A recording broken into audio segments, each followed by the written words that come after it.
नमस्ते दोस्तों, मैं सुमन शर्मा आप सभी का स्वागत करती हूँ आपके अपने चैनल सुमन एजुकेशन हब में। आज के इस वीडियो में हम डिस्कस करने वाले हैं टीडीएस के सेक्शन 194 आईबी के बारे में। ये तो ऑलरेडी एग्जिस्टिंग सेक्शन है जो कि ऑलरेडी चलता आ रहा है। इसमें कुछ चेंजेस हुए हैं, क्या चेंजेस हुए हैं ये हम आज के इस वीडियो में डिस्कस करने वाले हैं। वीडियो को स्टार्ट करने से पहले एंड आगे बढ़ने से पहले एक छोटी सी रिक्वेस्ट है मेरी आप सभी लोगों से।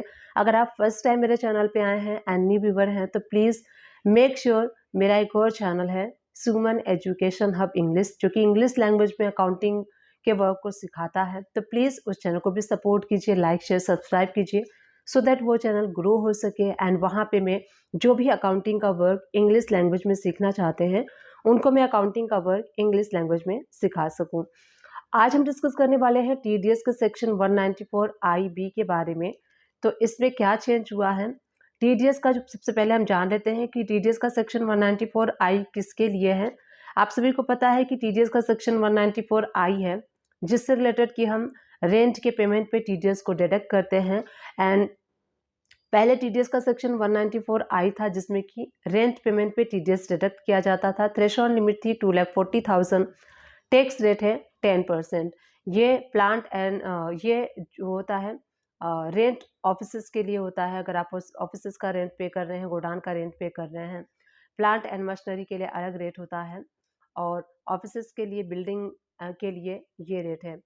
और जो सेक्शन 194 आई भी जो है ये है इंडिविजुअल के लिए, जो इंडिविजुअल पर्सन रेंट पे करते हैं उनके लिए है। तो 194 आई भी जो है वो इंडिविजुअल पर्सन के लिए है। रेंट के पेमेंट के टाइम उनको टीडीएस डिडक्ट करना होता है टेनेंट को, यानी कि किराएदार जो होते हैं वो टीडीएस को डिडक्ट करेंगे। अब आप सभी को पता है कि टीडीएस को डिडक्ट करने के लिए टैन नंबर की रिक्वायरमेंट होती है। विदाउट टैन नंबर आप टीडीएस को डिडक्ट नहीं कर सकते हैं। बट इस केस में टीडीएस का जो सेक्शन 194 आई भी है इसमें जो टेनेंट है, जो किराएदार होते हैं, उनको टैन नंबर की रिक्वायरमेंट नहीं है। वो टीडीएस डिडक्ट कर सकते हैं, पे कर सकते हैं पैन नंबर के बेसिस पे। वो अपना इनकम टैक्स पोर्टल लॉगिन करेंगे एंड कैसे पे करना है वो मैं आपको एंड में इस वीडियो के बताऊंगी। सबसे पहले जान लेते हैं टीडीएस का जो 194 आई भी सेक्शन है इसमें क्या चेंजेस हुआ है। तो इस पे पहले जो टीडीएस का रेट था वो 5% था। थ्रेशोल्ड लिमिट थी 50,000 पर पर्सन, यानी कि कोई इंडिविजुअल पर्सन अपना जो रेंट पे करता है पर मंथ 50,000, जो थ्रेशोल्ड लिमिट है वो 50,000 पर मंथ की है। तो कोई ऐसा व्यक्ति जो 50,000 पर मंथ रेंट पे करता है और वो जो है 194 आई भी सेक्शन में फॉल होगा, उसको टीडीएस का रेट पहले डिडक्ट करना होता था 5% से। अब ये जो रेट है टीडीएस का ये रिवाइज हो जाएगा 1 अक्टूबर 2024 से 5% से लेके ये 2% पे जो है रिड्यूस कर दिया गया है। अब 1 अक्टूबर से अगर आप टीडीएस डिडक्ट करेंगे under section this 194 I B तो आपको टीडीएस डिडक्ट करना है 2%। 30 सितंबर 2024 तक आपको अगर टीडीएस डिडक्ट कर रहे हैं इस सेक्शन के अंडर में तो 5% ही आपको टीडीएस को डिडक्ट करना है। अब मान लीजिए कि जो आपका लैंडलॉर्ड है उनका अगर पैन आधार लिंक नहीं है, इन ऑपरेटिव है, तो वहाँ पे हायर टीडीएस रेट यानी कि 20% टीडीएस आपको डिडक्ट करना है अगर पैन एक्टिव नहीं है, इनएक्टिव है।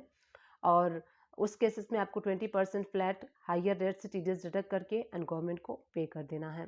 तो ये इन्फॉर्मेशन थी जो मैंने आप लोग के साथ शेयर की। अब बात कर लेते हैं कि ये जो टीडीएस 194 आई भी सेक्शन है इसमें जो डिडक्टी है यानी कि जो टेनेंट है, जो किराएदार है वो रजिस्टर्ड नहीं है, उनके पास टैन नंबर नहीं है, तो कैसे वो टीडीएस डिडक्ट करेंगे अपने लैंडलॉर्ड का। तो सबसे पहले इनकम टैक्स के पोर्टल पे चले जाइए, आपको लॉगिन कर लेना है, लॉगिन आईडी आपको बना लेनी है। लॉगिन करने के बाद ई फाइल का ऑप्शन आपको टॉप पे शो होगा, उस पर क्लिक करेंगे। उसके बाद आपको ई पे टैक्स का ऑप्शन शो होगा, उस पर आप क्लिक करेंगे। देन आपको न्यू पेमेंट का ऑप्शन शो होगा, उस पर आप क्लिक करेंगे। उसके बाद फॉर्म नंबर 26 QC आपको शो होगा, उस पर आप क्लिक करेंगे। सारी इन्फॉर्मेशन आपको प्रोवाइड करनी है। टेनेंट का जो इन्फॉर्मेशन है वो ऑटो फिल हो जाएगा, ऑटोमेटिकली ऑटो आ जाएगा। और वहाँ पे जो लैंडलॉर्ड है, लैंडलॉर्ड की इन्फॉर्मेशन आपको प्रोवाइड करनी है, जैसे कि लैंडलॉर्ड का pan number, address, mobile number.